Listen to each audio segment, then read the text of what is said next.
来看有非法的集团，甲起厝的废弃物，还有一寡垃圾土偷倒伫咧森林的农地、甲河川的公有地，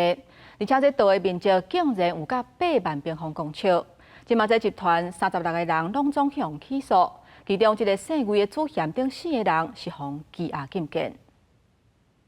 遭一车车道挺悬，甲烟件混合物甲垃圾土全部倒落农地，这个过程拢互检调的空翕机翕到。云林检方侦办姓魏主嫌带头的不法废土集团，因涉嫌伫云林倒垃圾犁等真侪乡镇市犯案，所盗的面积有8万平方公尺。专案即阵侦结，伊正违反废弃物清理法、刑法泄露秘密等罪嫌，起诉姓魏等36人。该集团在云林县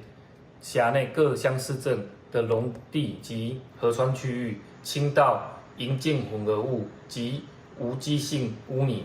该集团倾倒面积达8万平方公尺，本案获利约新台币800万元。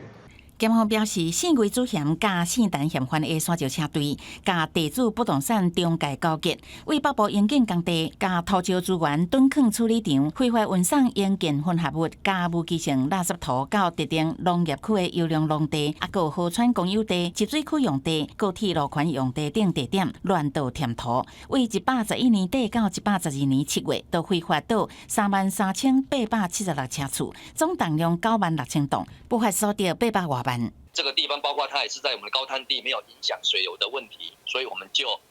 命令行为人将整个土方就地整平。水利署第4河川分署强调，乱倒河川公有地已经依照水利法罚行为人10万块的罚款，经检测土方无毒，而且无影响水流，已经要求原地整平。云林检方是查考大批沙石车等各种车，姓魏主嫌等4个人已经互人羁押禁见，其他涉案人以5万至50万不等交保候传。